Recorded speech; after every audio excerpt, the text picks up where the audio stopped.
বিসমিল্লাহির রহমানির রহিম। আমার প্রিয় কলিজার প্রবাসী ভাই ও বোনেরা, বিশেষ করে বোনেদের বলতেছি, আপনারা এই অনলাইন জগতে এসে যে ভিডিওতে এসে যে কথাগুলো বলেন,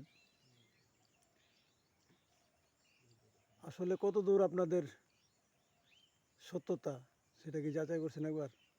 আবেগের বশে অনেক কথাই বলা যায়, কিন্তু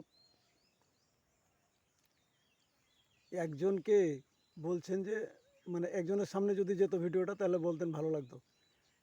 কোটি কোটি মানুষের সামনে আপনাদের ভিডিও যায়, কোটি কোটি মানুষকে কি স্বামী মানা যায়? কত দূর এটা বিচার প্রযোজ্য আপনারা মনে করেন তো, একবার একবার খেয়াল করেন। হিন্দু মুসলিম সবার সামনেই যায় ভিডিওটা।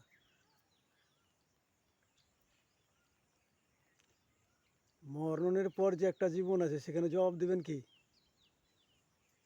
যদি আমার ভিডিওটা লম্বা হয়েছে তবে দেখেন তো, খেয়াল করেন একবার, মরতে হবে কিন্তু। জবাব কি জবাব দিবেন আপনারা? চিন্তা করবেন খুব ভালো মতো। আশা করব আপনারা প্রবাস গেছেন, খাদ্যাম্মার চাকরি করেন, এটা মন্দ কিছু না, কর্ম করে খান, কিন্তু যে কাজগুলা করেন আপনারা এগুলা কিন্তু মেনে নেওয়ার মতো না। এগুলা বললেন না ভাই। আমি দোয়া করি আপনারা ভালো থাকবেন, সুস্থ থাকবেন, কারণ প্রবাস জীবন কারো সুখের না। কিন্তু যে কথাগুলো বলেন, কিছু কিছু বোনেরা আছেন যারা মানে ভিডিও যার সামনে গেল সে আপনার স্বামী হবে, তাকে আই লাভ ইউ, এটা কি? এগুলা বিবেককে প্রশ্ন করবেন কি বলে।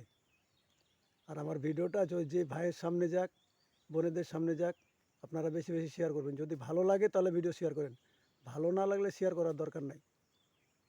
আপনাদের উদ্দেশ্যে এই কথাটাই আমার একবার বার্তা থাকলো যে আপনারা সাবধান হয়ে যান, মরতে হবে ভাই।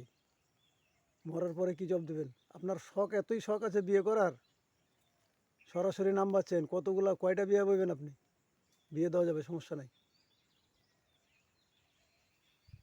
ইসলামে 4টা পর্যন্ত বিয়ের অনুমতি আছে, এটা আপনিও জানেন আমিও জানি। কিন্তু তাই বলতে যে আপনি মানে কোটি কোটি মানুষের সামনে ভিডিও যাবে আর কোটি কোটি মানুষকে আপনি স্বামী বলে গ্রহণ করবেন, এমন কিছু বলেনি ইসলাম। ইসলাম কেন, প্রত্যেকটা জাতি ধর্মের জন্য আমার এই বার্তা থাকলো, আপনারা এটি থেকে বিরত থাকেন। কারণ অনলাইন পাইছেন আর ইচ্ছা মতন যা খুশি তা বলবেন, কিয়ামতের ভয় করেন ভাই, হিসাব লাগবে। এই যৌবন রূপ দিয়েছে আল্লাহ আপনাকে শুধু অপচয় করার জন্য না, এটা হিসাব আছে, এগুলার হিসাব লাগবে কিন্তু আপনাকে। এক বোনের ছবি আমি স্ক্রিনে দিব বা দিয়েছি অলরেডি, ছবিটা দেখবেন। এই বোন কী বলতে চায়, ওনার ভিডিওটা দেখেন, তাহলে বুঝতে পারবেন যে কী বলতে চায়। এগুলো বললেন না, কলিজার বোন আমার, আমি বলছি ভদ্র মতো। আপনারা যদি অন্যদিকে নেন আমার কিছু করার নাই। সত্যকে সত্যই বলবে, অন্ধকারে অন্ধকার, আর দিনের দিন বলবে, সাদারে সাদাই বলবো, কালোরে কালোই বলবো। ভালো থাকেন, সবার জন্য দোয়া রইল, আমার জন্য দোয়া করেন।